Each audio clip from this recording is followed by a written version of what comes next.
Adrienne and I are here at Tuscan House preparing for our next big event. And we've had a lot of people asking, well, what is it you're doing now? Because we don't seem to be offering the sort of feel-good spa type retreats anymore that we were offering a lot here, which there's nothing wrong with those. They're great, but we are going in a different direction. So we would like to just give you a little sort of idea of where we're going.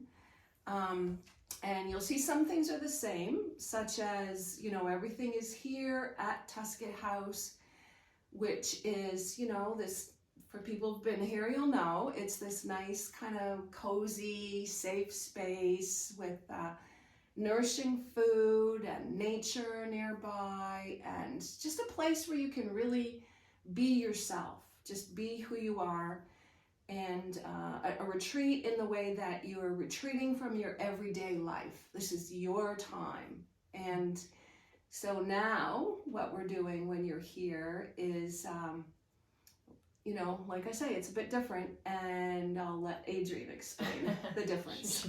She gives me the juicy parts.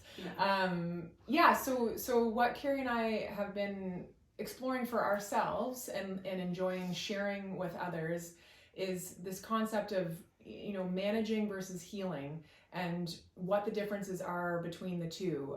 I see in my life and in my practice, and there's a lot of managing. We're managing our health, we're managing our symptoms, we're managing our emotions, we're managing our lives a lot of the time. And we're not really healing them most of the time, in my opinion and experience.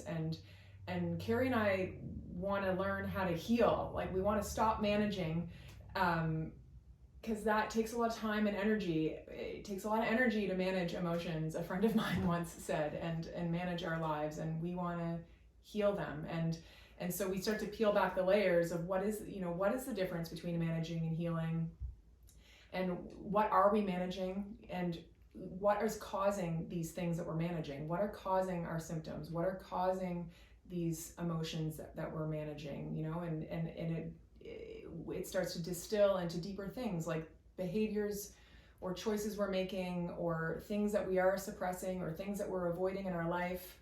And then even deeper, what is causing those behaviors, or what's driving those choices? What's driving our choices to suppress ourselves or avoid certain things? You know, what are the beliefs that are held in us that cause us to make certain actions or choices for ourselves, which then ultimately affects our physical health and our lives.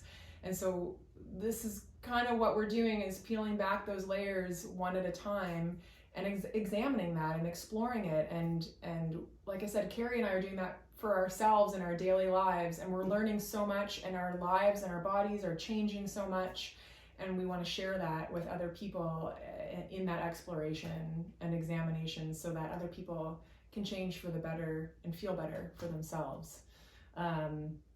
So we do all of that in the form of a retreat, in a workshop, like a day-long workshop or a weekend retreat, or maybe longer. And you know, we kind of balance the information that we present with then somatic type practices and yoga and nourishing activities or calming activities to help integrate that information. And a lot of really good dialogue and discussion comes out of these workshops and retreats, which, you know, ultimately are very enlightening and helpful, I think. A lot of the time, I think the discussions and the dialogue is some of my favorite parts of it, with the groups. So the weekends, are a balance between learning and some of it might be challenging material, but we balance that challenge with some really juicy yoga and nourishing food, and some just the container that Tuscan House provides. Breath work, sometimes swimming, hiking, shore walks. We kind of just see what's needed in that particular day or moment. So that's how do we do? That sums it up. So we there's more information, and if you have more questions, you can reach out to either one of us, or look at our websites.